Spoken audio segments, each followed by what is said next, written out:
The first light of Melodia's dawn was a gentle, peach-colored glow that seeped into the crystal canyons. It touched the scars of battle, the rubble of the great avalanche, the silent hulks of abandoned Ravager harvesters, the scorch marks from panic-fired weapons.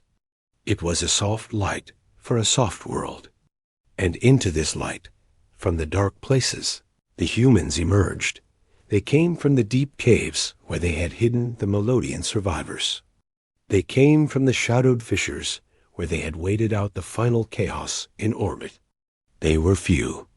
Park Chul and his team, their combat suits torn and smeared with grime, walked out of the high forests, having survived their crash landing. A single battered life pod had descended on a pillar of smoke, carrying Captain Lee Haniel and the last of the bridge crew. They gathered in a clearing near one of the ruined settlements, a small knot of dirty, tired figures standing under the open sky. They did not look like galaxy-shaking warriors. They looked exhausted. Kim Yuna's face was pale, her eyes red from tears she would not shed again. Kang De-hyun leaned heavily on a makeshift crutch, his leg wrapped in a bandage from a shrapnel wound. Park Chul stood straight, but his movements were stiff with bruises and burns. Lee Haniel simply stood, her gaze taking in the surviving Melodians, who were now cautiously, slowly, coming out of their own hiding places. The Melodians were luminous in the dawn. Their bodies gave off a soft, pulsing light patterns of relief, of awe, of a grief too deep for their gentle colors to fully express. They gathered, a silent, glowing crowd, keeping a respectful distance from the dark. Still forms of the humans. Speaker Nia moved through our people. Her light was a steady, deep blue, threaded with filaments of solemn gold. She walked across the crystal-littered ground until she stood before Captain Lee Haniel. The human captain looked even smaller up close, her hair matted, her uniform stained. But her eyes were calm and clear. Nia raised her slender hands. Light flowed from her, coalescing into complex three-dimensional patterns in the air between them. Kim Yuna, standing at Haniel's shoulder, translated softly, her voice the only sound in the quiet morning. "You came from the dark," Yuna said, repeating Nia's light speech. "You are the shadows given form. The stories were true, yet you did not bring the darkness with you. You used it as a cloak, and beneath it you carried the light of salvation." Haniel listened. She then looked past Nia, at the rising sun warming the glittering spires of the untouched crystal forests in the distance. She thought of the whisper, now a cloud of atoms cooling in the silent black. She thought of Earth, a ghost in her heart. "We are from a world where the light is earned," Haniel said, her words simple. Yuna translated them into pulses of color. "Where the night is not empty. It is full of lessons. The shadows are not our home. They are just places we wait, places we listen." As she spoke, a low hum began to fill the air. It was not the terrifying shriek of Ravager engines. It was a softer, more melodic sound. In the sky, ships began to appear. They were smooth and elegant, shaped like falling leaves or gentle teardrops. The Galactic Commons fleet, summoned by Melodia's first distress call, had finally arrived. They had come expecting to find a dead world, or at best, an enslaved one. What they found from their sensors was a scene of peaceful reclamation and impossible wreckage. The Ravager fleet was gone, replaced by a drifting debris field. The planet, though scarred, was intact. And their scanners showed the survivors, a large group of Melodian life signs, and next to them, a tiny cluster of bipedal organisms whose biological signatures screamed with terrifying Deathworld resilience. The common ships landed in a wide meadow, a kilometer from the clearing. Hatches opened, and diplomats and officials emerged. They were of many species floating orbs of gas, multi-limbed botanicals, elegant avians. They approached with careful, fearful steps. They saw the humans, and their steps faltered. These were the monsters of legend, the killers of Gentle Zix, the terrors of the soul exclusion zone. But then they saw the Melodians. They saw Speaker Nia walk back to her people, then turn and gesture to the humans with a flowing, graceful sweep of light that clearly meant protectors. They saw the human exobiologist, Kim Yuna, gently showing a group of young Melodians how to use a piece of broken Ravager metal as a digging tool to unearth clean water. They saw the human engineer, Kang Dae-yan, ignoring his own injury to point out a stable power source from a wrecked Ravager skimmer that could help the survivors. The Commons delegation's leader, a floating being of shimmering energy, pulsed with colors of confusion and dawning understanding. The story was not adding up. The monsters were not devouring the survivors. They were helping. Captain Lee Haniel knew the moment of contact had come. She also knew it was a moment they could not stay for. They were too few. Their existence was a shock to the galaxy's order. To stay was to become a prize, a weapon to be fought over, or a threat to be contained. She gave a quiet order. Her crew gathered. They had one small, functional Ravager shuttle they had patched together. It was cramped and ugly, but its jump drive worked. The Commons delegates watched as the humans began to walk away from the gathering, towards the stolen shuttle hidden in the trees. Speaker Nia's light flashed urgent, questioning yellow. Kim Yuna turned back for a final moment. She looked at Nia, and then at the gathering of peaceful, confused galactic species. She sent one last sequence of light, a simple message. The shadows are watching. If you weep a true plea, they will answer. Then the humans boarded their makeshift ship. The hatch closed. The engines coughed to life, a harsh, discordant sound in the gentle air. The shuttle rose, turned, and accelerated not towards the Commons fleet, not towards the jump points the Ravagers had used, but straight up, towards the empty black beyond the system's ecliptic, towards the deep, unmapped void between the spiral arms. The Galactic Commons fleet tracked it until their sensors could no longer distinguish it from the background noise of stars. The delegates stood in the meadow, the truth settling upon them. The Deathworlders were not extinct. They were not mindless destroyers. They had heard a song of pure sorrow, and they had come from their dark exile to answer it with a violence so precise it looked like mercy.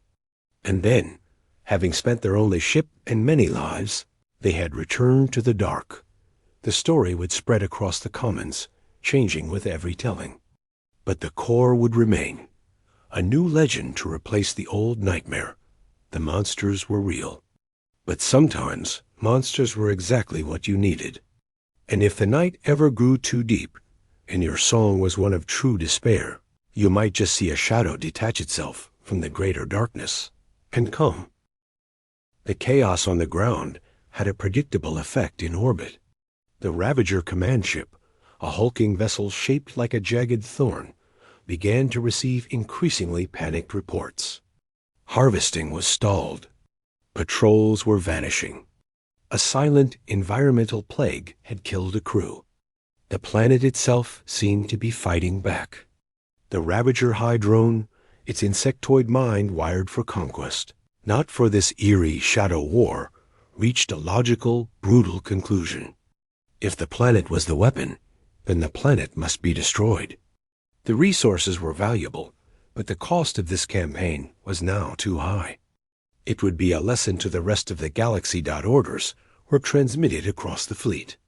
The harvesters were to be abandoned. All ground troops were to evacuate immediately.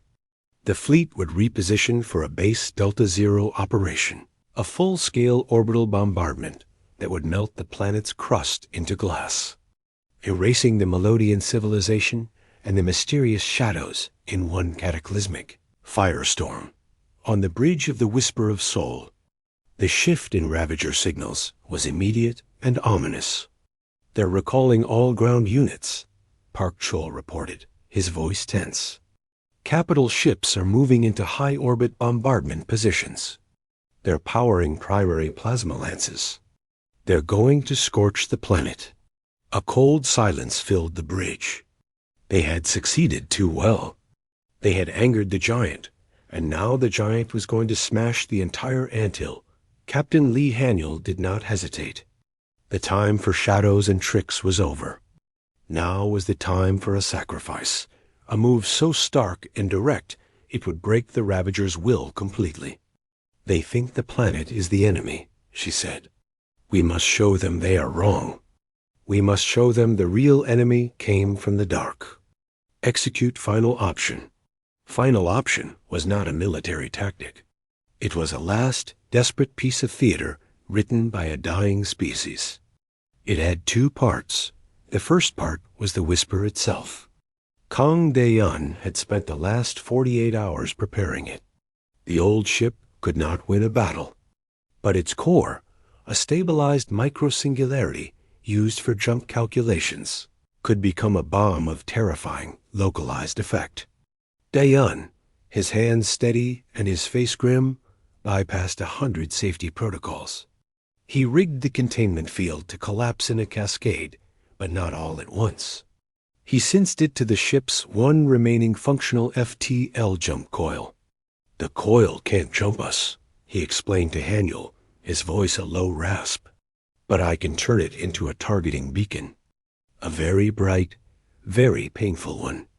It will screen location data into the heart of their fleet for about 12 seconds before the core goes. It will warp space around it. Their shields won't know how to handle that. The Whisper would die. Its job was to become a signal flare in the enemy's eye. The second part was Park Chul's. His target was not a warship. It was a massive, sluggish Ravager fuel carrier, floating like a fat beetle in the middle of their formation. It was full of refined reaction mass for their plasma weapons. Chul, with a team of 3 volunteers, would take the stealth shuttle. They would board the carrier, plant shaped charges on its internal fuel tanks, and get out. Their escape pod was a one-way trip to the planet's surface. The timing had to be perfect. "You understand the mission parameters, First Officer?" Haniel asked, her eyes locked on his. "Cause a distraction. Make it big.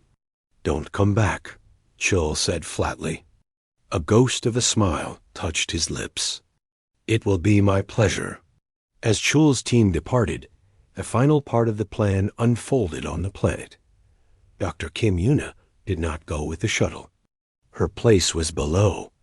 She found Speaker Nia and the main group of survivors in the deep, crystalline caves where the bombardment could not reach. The ground shook as the first Ravager transports roared back into the sky, abandoning their posts. "They are leaving to burn the world from above," Yuna said, her translator painting the air with urgent light patterns. "You must stay here. You must go deeper. The heat on the surface will be unimaginable. But these caves, they run deep. The crystal will shield you from the worst." Nia's light shimmered with despair. "Then it is over. Your shadows cannot stop the fire from the sky." Yuna gripped the Melodian's slender, cool arm. "We are not trying to stop it. We are trying to redirect it." She pointed upwards. "Look at us. We are few. Our ship is old. We do not have the power to fight their fleet. So we must make their fleet fight itself. We must make their own power turn against them." She picked up a heat crystal, a tool the Melodians used for shaping art. "You use this to create beauty. My people learn to use heat to survive, to cook, to purify, to change the nature of things. That is all we are doing now. We are changing the nature of their attack." While Yuna spoke, Kang Daeyeon gave the final readiness signal from the dying Whisper. Lee Haniel, the last captain of the last ship of Earth, stood on the empty bridge. She looked at the image of Melodia on the screen, so beautiful and so fragile. She thought of Earth, a world that had been just as fragile in the end. They had failed their own world. Perhaps they could save this one. Initiate final option, she said. In space, the Whisper of Soul powered its engines for the first and last time. It did not run. It charged. It flew straight at the heart of the Ravager fleet, a single small dark arrow against a wall of thorns. The Ravagers saw it immediately. They laughed. One small ship? They targeted it with a dozen weapons. At that moment, Park Chol's team blew the charges on the fuel carrier. The explosion was not nuclear, but it was vast. A blooming flower of white-hot gas and shrapnel tore the carrier apart from the inside, the Ravager fleets. Attention split for a crucial second between the suicidal charge of the Whisper and the catastrophic loss of their fuel supply. Then, the Whisper's FTL coil activated. It didn't jump. It screamed. A pulse of distorted spacetime, a wrenching wrongness, shot out from the little ship and latched onto the three largest Ravager capital ships. Their shields flickered and failed, not from energy overload, but from spatial confusion. Gravity inside them bent. Bulkheads groaned. And then the Whisper's core collapsed. There was no sound in the vacuum. But the light was a terrible, silent flash that didn't expand so much as twist. Space itself seemed to knot around the Ravager flagship and its two closest companions. The ships didn't explode. They were unmade, torn into spiraling strings of molten metal, as the localized gravitational anomaly ripped them apart. The chain reaction from the dying fuel carrier did the rest. Shrapnel traveling at orbital speeds pierced other ships. Secondary explosions rippled through the formation. The orderly bombardment fleet became a panicked, spinning graveyard of broken ships and dying fires.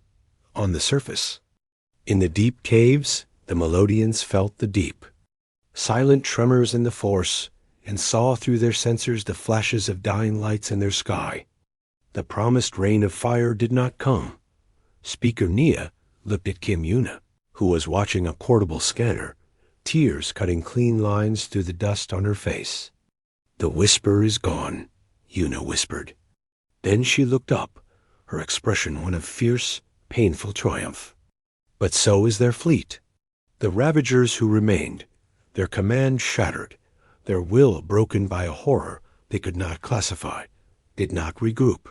They turned and fled into the jump points, leaving the scorched orbit and their dead behind. In the sudden, ringing silence, Lee Haniel's life pod, ejected just before the end, tumbled towards the gentle, waiting world below. The plan had worked. The price had been paid. The shadows had given everything, and in doing so, had finally stepped into the light. The Whisper of Soul hung in the void, a silent, dark rock watching the planet below. On the bridge, the mood had shifted from observation to a cold, focused intent. The data from the reconnaissance team was in. They knew the enemy's rhythm, their arrogance, their blind spots. Captain Lee Haniel stood before her small crew. "We are not a fleet," she said, her voice quiet but clear in the dim light. "We cannot fight their fleet head-on. So we will not fight their war. We will fight ours. We will use what they ignore. We will be the thing they do not understand." The plan was not a single blow, but a symphony of disruptions. Their weapons were not just lasers and missiles. Their weapons were physics, chemistry, and fear. Kang De-yun was the first composer. In the Whisper's crowded workshop, he examined the geological scans of the primary Ravager mining operation. It was in a vast, open canyon, filled with the resonant crystals the invaders coveted.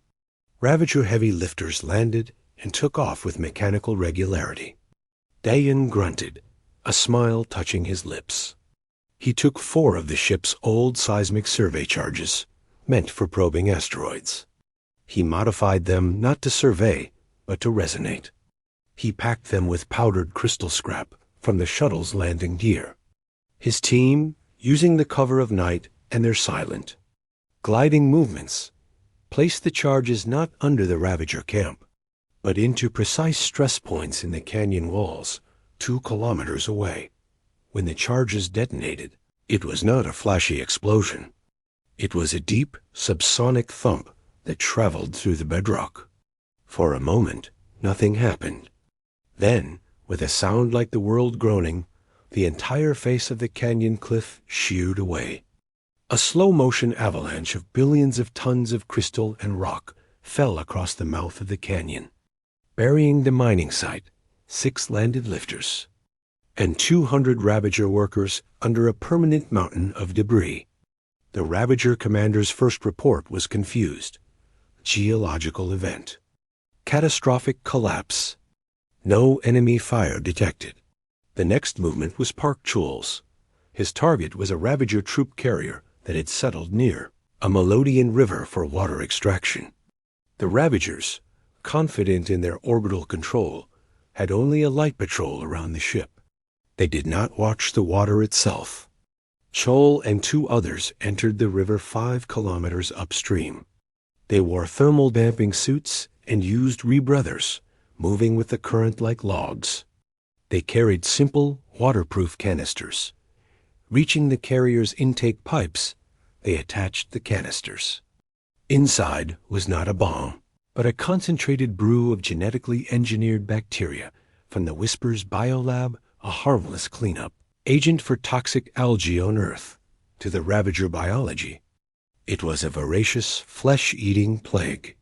The canisters dispensed their contents and were swept away.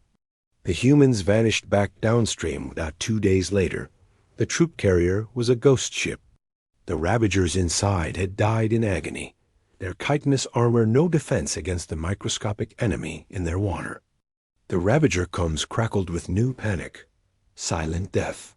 Contagion. No attackers seen. The symphony's third note was pure, brutal physics.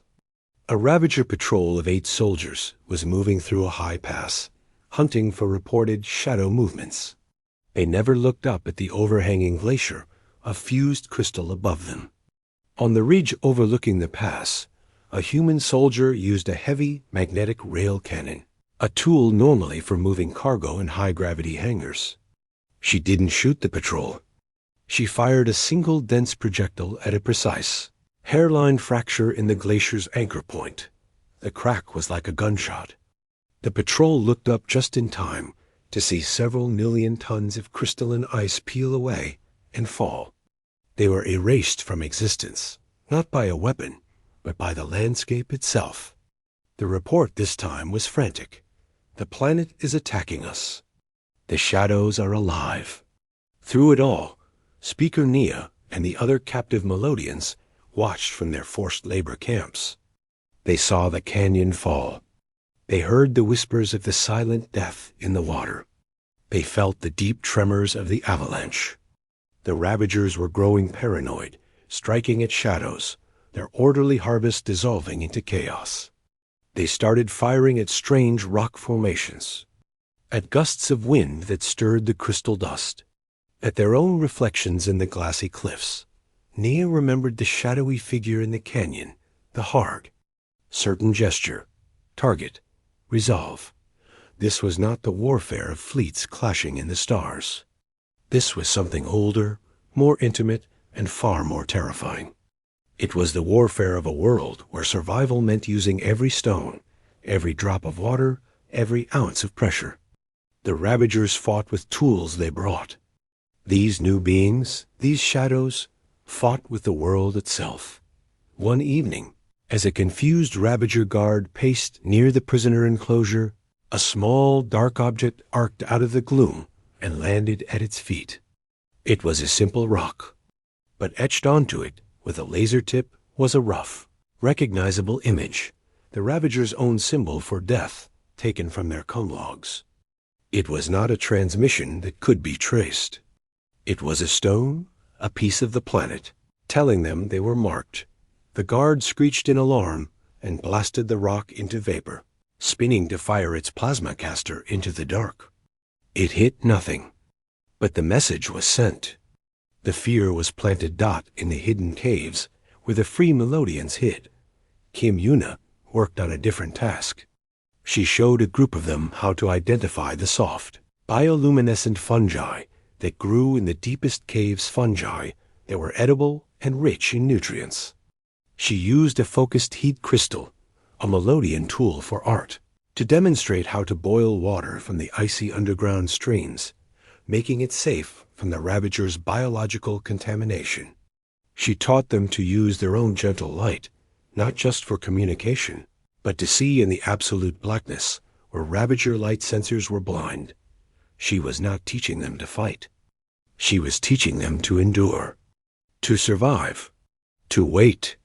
"You are not weak," she told them, her translator converting her words into soft pulses of light. "Your world is gentle. It never taught you these lessons. My world was a strict teacher. It taught us that everything can be a tool, even the dark." As another Ravager patrol was lured into a narrow fissure and buried under a triggered rockfall, Speaker Nia looked from the chaos to the calm, determined face of the human doctor. For the first time, the Melodian began to understand the true meaning of the galaxy's ghost stories. Deathworlder was not a measure of cruelty. It was a measure of context. It meant knowing, deep in your bones, that the universe was not safe, and that your only chance was to be smarter, quieter, and more adaptable than whatever was trying to kill you. The shadows had not come with fire and thunder. They had come with the quiet, terrifying grammar of violence written in stone, water, and ice. And they were rewriting the war, one silent, brutal syllable at a time. The journey was not a simple leap. The whisper of soul slipped through the void like a ghost, its engines pulsing at irregular intervals to avoid leaving a predictable energy trail. Kang Ge-yun was in his element, a mechanic whispering to a temperamental machine. He routed coolant through non-essential systems to mask the infrared bloom. He powered down whole decks, leaving the crew in a cold, dim world of essential light and hushed voices. The ship itself seemed to hold its breath. On the bridge, the main screen showed the Melodia system as it grew from a dot to a real place.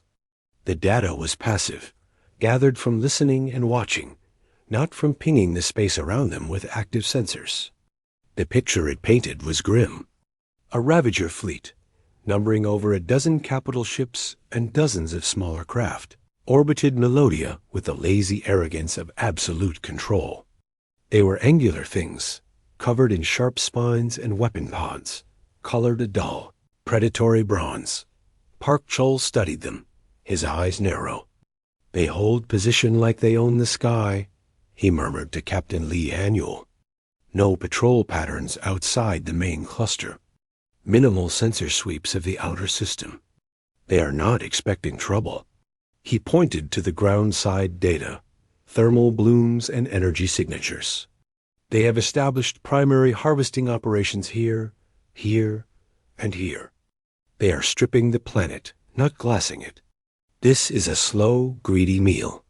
Dr. King Yuna focused on the Melodian signals, which were now fractured and weak.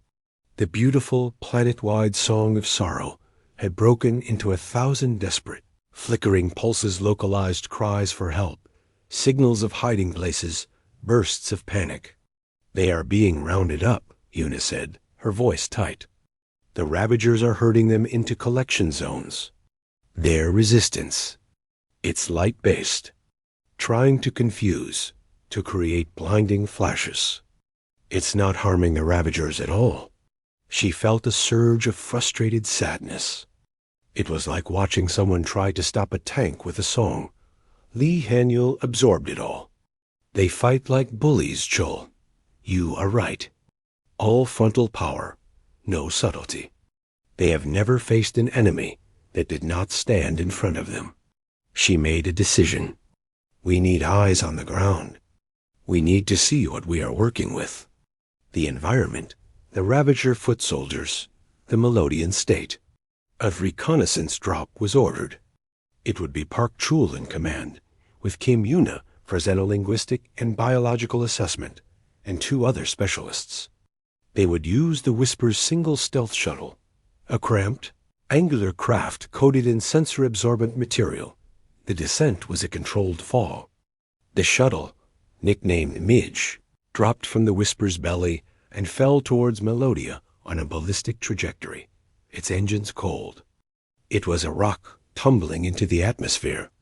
Only in the last moments, as the heat of entry glowed around them, did Park Chul fire thrusters to steer them towards a pre-selected landing zone, a jagged region of shattered crystal canyons.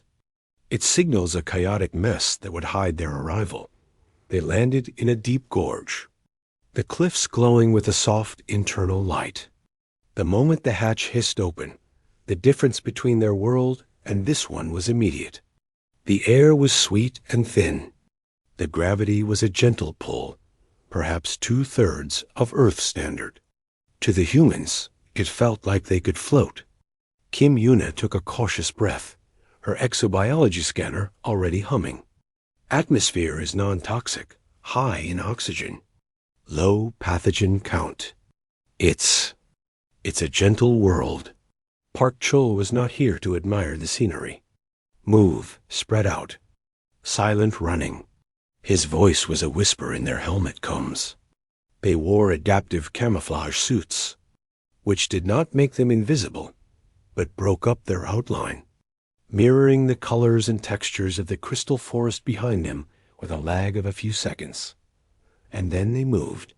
To an observer, it would have been unsettling. They did not walk. They flowed. A 5-meter chasm in the gorge was not an obstacle. Park Chul took 3 running steps and leaped, his powerful legs propelling him across the gap with ease, his landing a soft roll on the far side. The others followed. They scaled sheer, glassy cliffs using mag gloves and microspikes, not with the clatter of climbing gear, but with the silent, deliberate motion of spiders. Where a Ravager or a Melodian would have needed a path, the humans made their own. Moving through the vertical landscape as if it were flat ground dot, they found the war within an hour. From a high ridge, they looked down on a scene of terrible contrast. Below was a Melodian settlement, or what was left of it. Structures made of woven light and grown crystal lay in smoking ruins. Luminous bipedal figures, the Melodians with long, slender limbs and heads that shimmered with soft colors, were being prodded and shoved by Ravager ground troops. The Ravagers were like armored insects, tall on reverse-jointed legs with 4 arms, 2 larger for grasping and fighting, 2 smaller for manipulating tools. Their faces were a complex of clicking mandibles and dark, multifaceted eyes. A Ravager raised a weapon, a plasma caster, and vaporized a crystal sculpture that was probably a century old.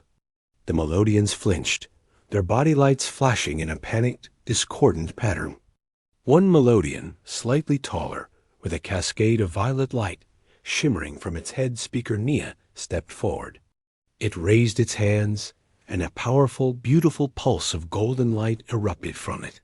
A wave of peaceful feeling meant to calm and soothe. The Ravager soldier simply swatted it with one of its larger arms. The gesture bored and brutal, and then shoved Speaker Nia to the ground. Kim Yuna, watching through magnified lenses, sucked in a sharp breath. They don't understand. The Melodians are trying to communicate, to share their pain, to make them understand. The Ravagers only understand force. Park Chul was recording everything. Ravager patrol patterns, weapon types, communication relays. Look at their movements, he whispered. Clumsy, loud, they rely on their armor and their guns. They never look up. As the Ravagers began to herd the captured Melodians towards a waiting transport ship, Park Chul signaled. They needed a closer look, a chance to snag a Ravager comm unit if possible. They slipped down the ridge, becoming shadows among the giant. Broken crystal shards. Kim Yuna found herself within 10 meters of the prisoner line. She was pressed against a glowing blue crystal column, her suit mimicking its color and texture. Speaker Nia was passing by, its light dimmed with defeat. Almost without thinking, Driven by an empathy that screamed against such helplessness, Yuna made a gesture. She slowly formed a fist and pressed it over the center of her chest, where her heart was.